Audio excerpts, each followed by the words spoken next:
नमस्कार दोस्तों, आप देख रहे हैं सागर एसी टेक चैनल सागर के साथ। तो आज के वीडियो में हम बात करने वाले हैं जहां पर एक एसी को खोल करके हम दूसरी जगह इंस्टॉल करेंगे और वहां पर आउटडोर अकेल को हम हटाना है, ना कि इंडोर यूनिट को हटाना है।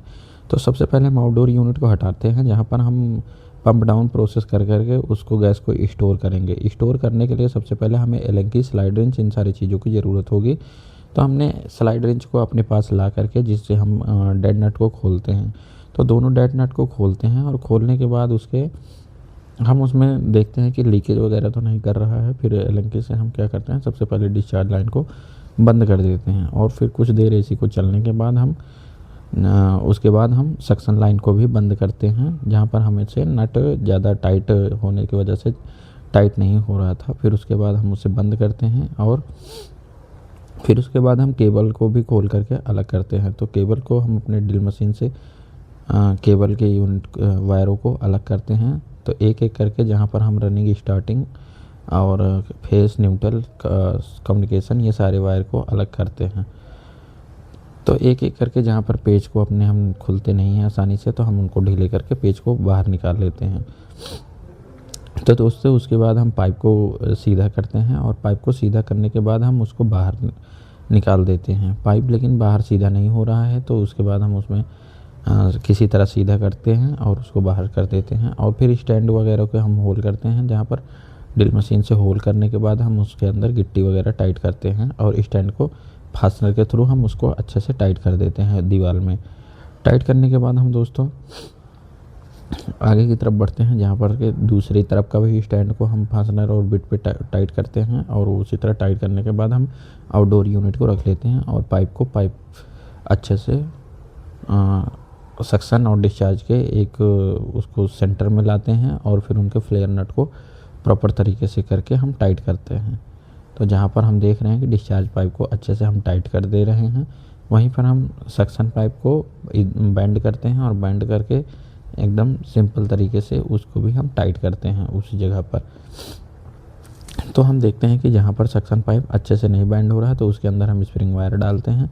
स्प्रिंग वायर को डालने के बाद हम उसको बैंड मारते हैं, तो बैंड काफ़ी अच्छे से होता है।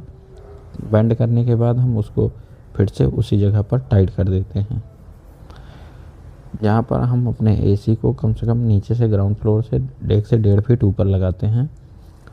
तो पाइप में स्प्रिंग को डाल करके हम धीरे धीरे उसे बैंड करते हैं और बैंड करके इसको हम नट यहाँ पर टाइट नहीं हो रहा है, तो हम आसानी से उसको टाइट करते हैं। टाइट करने के बाद दोस्तों हम उसको स्लाइड रेंच से टाइट करते हैं। तो दोस्तों हम एक एक करके नट को टाइट करते हैं, दोनों नटों को आपस में अच्छे से टाइट करते हैं। जहाँ पर सक्शन नट को प्रॉपर तरीके से बैठाते हैं पर वो बैठता नहीं है, तो हाथ से ही उसको अच्छे से बैठा करके हम दोनों नटों को अच्छे से टाइट कर रहे हैं।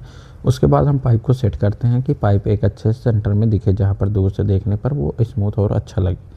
फिर उसके बाद हम स्लाइड रेंच को खोजते हैं। स्लाइड रेंच हमें नहीं मिल रहा है, तो हम देखते हैं इधर उधर, फिर लेकिन स्लाइड रेंच मिल जाता है, जहाँ पर हम उसके चूड़ी को कम करके उसके एमएम को हम कम कर लेते हैं। और सबसे पहले डिस्चार्ज लाइन के यूनियन जो नट को हम टाइट करते हैं। तो उसको एक प्रॉपर तरीके से टाइट करने के बाद उसके बाद हम सक्शन लाइन के यूनियन को बंद करते हैं।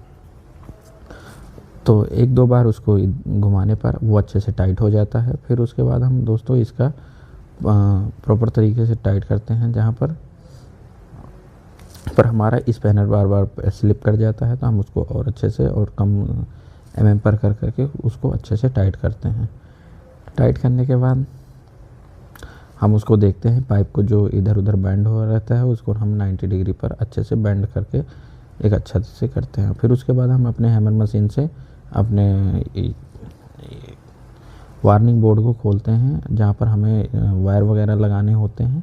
तो उनको खोल करके हम उसमें जहाँ पर हम देखते हैं कि न्यूट्रल, फेस और स्टार्टिंग, इन सारे वायरों को एक अच्छे से सबसे पहले हम सेंटर में लाते हैं और फिर वायर को, केबल को छील के अलग करते हैं। तो इनको हटाने के बाद हम इस सारे वायर को आगे जहाँ पर हम देखते हैं कि रेड वायर कहाँ पर लगेगा और न्यूट्रल वायर कहाँ पर लगेगा, ये सारे वायरों को देखते हैं। एक एक करके इन वायरों को लगाते हैं।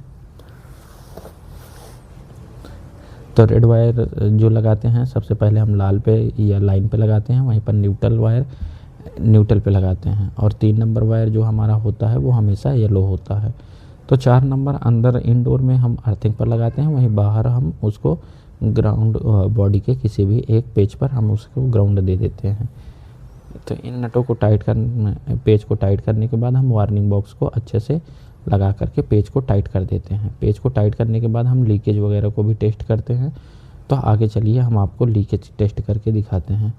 तो लीकेज जब टेस्ट करते हैं तो उसमें हमें एलेंकी से हम उनके वो क्या बोलते हैं नट को खोल देते हैं। एलेंकी से नट को खोलने के बाद दिख ही नहीं रहा यार इसमें तो।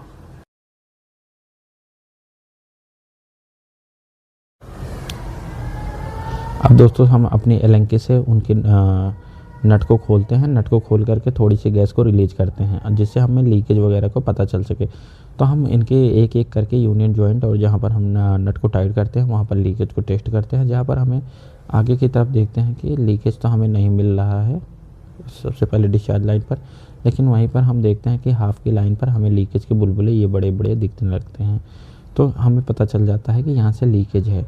तो क्या दोस्तों आपके एसी में भी आपके टेक्नीशियनों ने लीकेज को टेस्ट किया था? तो आप कमेंट करके बताएं। तो फिर हमें लीकेज मिलता है तो हम उसको स्लाइड रेंच से और अच्छे से टाइट करते हैं। टाइट करने के बाद हम फिर से चेक करते हैं कहीं लीकेज रह तो नहीं गया है, लेकिन हम टेस्ट करने के बाद पता चलता है कि इसमें से अब एक भी लीकेज नहीं रह गया है, ना ही डिस्चार्ज लाइन पर और ना ही सक्शन लाइन पर।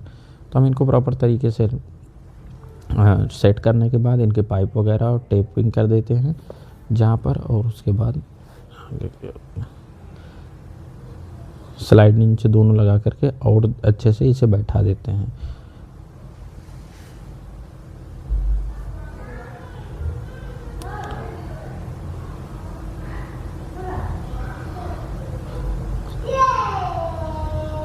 तो दोस्तों बैठाने के बाद हम फिर से इनको लीकेज को टेस्ट करते हैं। लीकेज को हम देखते हैं कि वहाँ पर हमें दोनों नटों पर एक भी बूंद एयर के बुलबुले नहीं दिखाई देते हैं, जिससे हमें क्लियरिटी हो जाता है कि हमारा जो नट को टाइट किया है वो एकदम सही है और क्लियर है।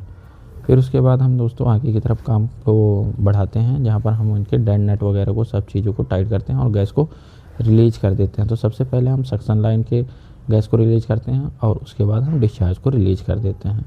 तो रिलीज करने के बाद हम इनके डेड नट को आगे की तरफ लगाते हैं दोनों, जहाँ पर हम सबसे पहले अपने सक्शन लाइन के नीचे की तरफ लगा देते हैं और वहीं पर साइड के कैप भी लगा करके हम इनको दोनों टाइट करते हैं।